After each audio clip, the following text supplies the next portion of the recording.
fraud offense that targeted an elderly resident of Northwest and defrauded her of over $600,000. These arrests were the culmination of months-long investigation by a leading detective of our financial crimes unit.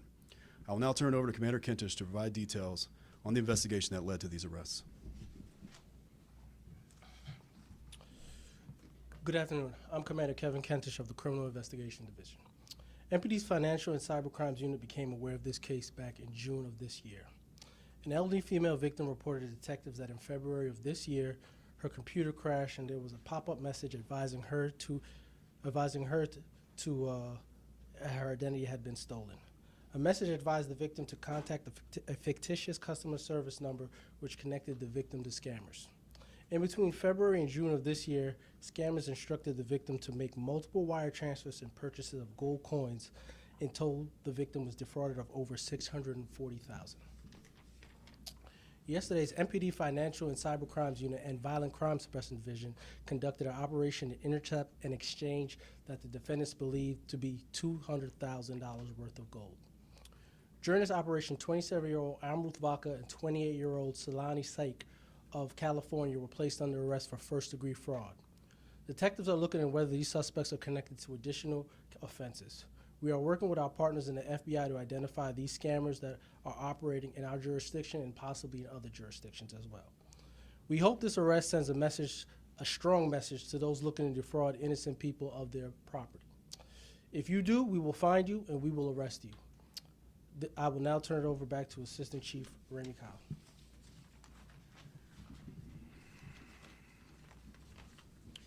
Across the country, fraud is more pervasive than ever. Scammers are constantly evolving their tactics and are targeting people of all ages and all backgrounds. We remind the community that there are simple, effective steps that you can take to protect yourself. Keep your software and operating systems up to date on both your computers and your mobile devices.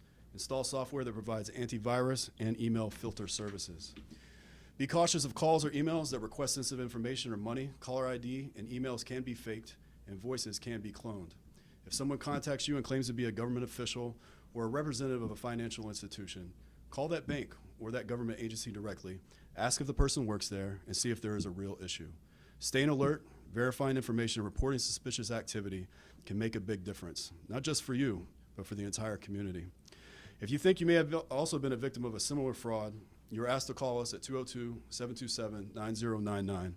And most importantly, we need you to look out for your family, your friends, and your neighbors. If you see something that's out of the ordinary or suspicious, please speak up.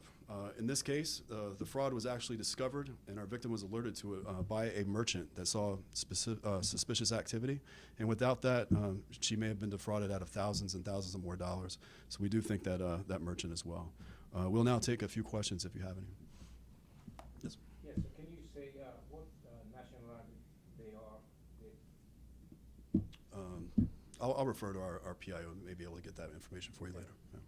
Walk us through, so she got an alert on her computer, got an alert on her computer, made contact, she thought with a financial institution. It turned out to be these two suspects. Walk us through this. You sort of alluded to it, but take us through it. Yeah, absolutely. So, I mean, to be honest, this could happen to anybody. You know, we've all had our computer crash, and you get that blue screen up there, and then there was a number that flashed up. Call this number, you know, to remedy this situation. She called it.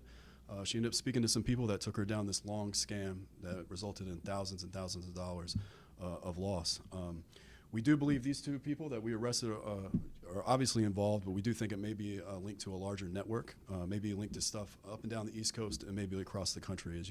As Commander Kent just said, they are from California. We do believe they flew here just for this fraud, for this time. And we do believe that there's additional victims out there, whether that's in D.C. or another state, surrounding state, or somewhere up and down the East Coast. So if you're out there and you know, some of your family or your friends may be talking to you about a computer crash or purchasing gold bars or gold coins out of the ordinary, you know, please contact us. Please contact your local law enforcement, and so we can look into it and stop it. But did they want her to purchase? So she gets I want to make sure I understand this. Mm-hmm. She gets the message. She contacts them. She thinks she's dealing with a reputable bank or a financial institution. Right. And then the people on the other side, these two folks, and whoever are behind them, are then encouraging her to buy gold coins. Yeah. And then a merchant gets involved in this? How, it all, explain this for us. Yeah, I know it sounds a little outlandish, but I think we're dealing with professional thieves, professional fraudsters and scammers. They're good at what they do, and I think in this case they were very good at what they do. I think she called with all the intentions of correcting her issue on the computer. I think they asked for some financial incentive to help her with that, and I think they were very persuasive, and she did just that. She did what they did, just trying to get her life back together, getting her computer and her devices just back together, just like we all would. So they wanted her to buy something in exchange, you're saying, to get the computer back up and running, to get rid of whatever the malfunction, the malware was? Correct. I think that was Okay, it. so there's a bit of an extortion. Absolutely. Yeah. Yes, ma'am. Quick question, my understanding is that part of this, and we've seen it in Montgomery County, which has had a lot of these cases, is that they told this woman her finances had been compromised. Right. And she needed to move them, and in order to do it, she had to convert it to gold. Right. Have you all had any other cases like that here in the district? I don't. If you wouldn't mind stepping up to my. Sorry about that. Yes, we have. Unfortunately for us, have been scammed out of it, and we find after this has already happened. So even though we give them kudos, we want people to report it, we would like people to report it and safeguard themselves prior to actually becoming victims. So we have seen this a lot.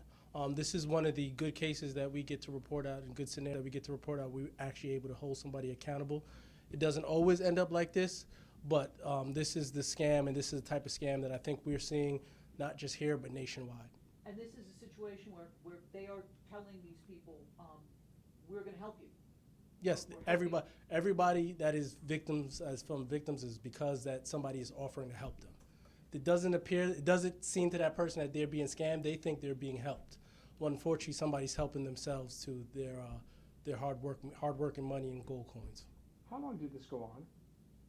This one, you're talking about this or in general? No, in this particular case, how long was this woman being led on that these folks were doing her good before finally they got caught? How long are we talking about? So for us, we were notified in June. We think this probably started this has probably been going on about a year prior to us being known about it. So I would say about a year is an appropriate time. There had been some transactions and some things that happened before that we weren't notified of, but I would say about a year this has been going on, and at some point she was notified, and that's when she called the police. And did you say she got some of her money back? That's still part of the investigation, but we are working to help her recuperate some of the money that she has lost. Just a couple questions to make sure I'm clear. So she got an alert. Did it say that her computer crashed or her identity was stolen, or was it like a hybrid kind of message? It was saying that her computer had crashed and she was compromised. Got it. And then she translated it into gold. Was it the merchant at the place that was? Who's the merchant that helped her recognize this fraud? It was the merchant that she was making the purchases from. Buying the gold from. Yes. And then the $200,000 you mentioned that you found $200,000. That's how much you found in gold, but she was scammed out of more than $600,000 total. So the $200,000 is what we had agreed during the operation. She had been scammed out of additional money besides that. Got it. And then the people were in DC here to, I guess, physically get the money from her. Is that when you guys made the arrest, or how did you find that? Yes. So the victim in this case was told that there would be an agent or a courier that would come pick up the gold from her. And that's why we believe these individuals, we know for a fact these individuals are from California and came here with the purpose to act as agents or couriers to pick up that gold from our victim. And you guys knew that exchange was happening, and that's how you were able to arrest them? Yes, we set up an operation because we believed that was going on. That's what our evidence showed, and we were correct. One final question here. Did the victim, when the arrest was made, was the victim under the understanding that there was going to be an arrest? Did she finally realize that, hey, something's wrong here, or was she still kind of in the blue? I will say this operation was done with the victim's cooperation. Thank you. Thank you, guys. Thank you. This is the package that we